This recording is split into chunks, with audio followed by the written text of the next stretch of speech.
వృషభ రాశి, రాశాధిపతి శుక్ర భగవానుడు. వీరికి తృతీయంలో 12 సంవత్సరముల తర్వాత దేవగురు బృహస్పతి సంచారం చేయడం వలన తల్లిదండ్రులతో, గురువులతో, అన్నాదమ్ములతో, అక్కా చెల్లెలతో, అలాగే పార్ట్నర్షిప్ బిజినెస్ వ్యవహార కార్యక్రమాలు ఆచరింపజేసే వారందరూ కూడా సమన్వయం చాలా అవసరం అని చెప్పి గుర్తుపెట్టుకోగలగాలి. అలాగనే అర్ధాష్టమ కేతు సంచార స్థితి, చిన్న చిన్న విషయాలకు చలించడం, ఆందోళన తగదు. సాధు స్వభావాన్ని కలిగి ఉండడం వలన అనేకమైనటువంటి ఇబ్బందులను తొలగించుకొని ఐశ్వర్య స్వాగతం పలకబోతారు. అలాగనే 6వ స్థానంలో శుక్ర సంచార స్థితి, శుక్రుడు నక్షత్రకారకుడు, రుణ సమస్యలు, రోగ సమస్యలు తొలగి ధనకనక వస్తు వాహనాలతో, ఆధ్యాత్మిక సందర్శనతో, సత్ప్రవర్తనతో విలాసవంతమైన జీవితాన్ని పొందబోతున్నారు.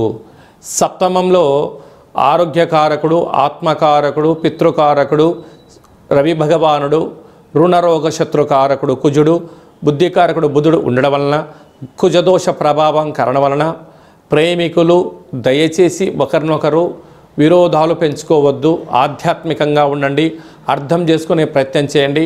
భార్యాభర్తల మధ్య అన్యోన్యత చాలా అవసరము.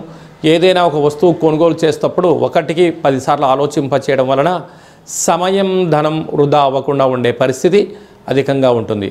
అదే కాకుండా చేస్తున్న అనేక రకాల కార్యక్రమాల్లో స్వల్పమైన ఆటంకాలు ఉండినను వాటిని అధిగమించే మానవ ప్రయత్నం అన్న చేయగలగాలి.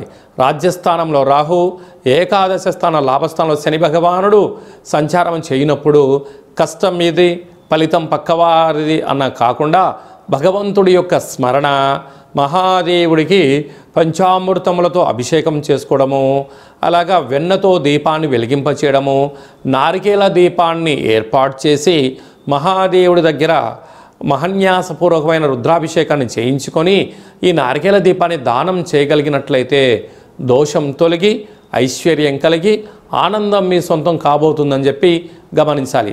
అలాగనే ఆహార ఉత్పత్తులు, హోటల్ వ్యాపారస్తులు, నీటికి సంబంధించినటువంటి వ్యాపారస్తులు, సంపూర్ణ స్వర్ణకారిత వ్యాపారస్తులు, గృహ భవన నిర్మాణ కార్యక్రమం చేసేవారందరూ కూడా ఎన్నో జాగ్రత్తలు అవసరం అని చెప్పి జ్యోతిర్విజ్ఞానం తెలియచేస్తుంది.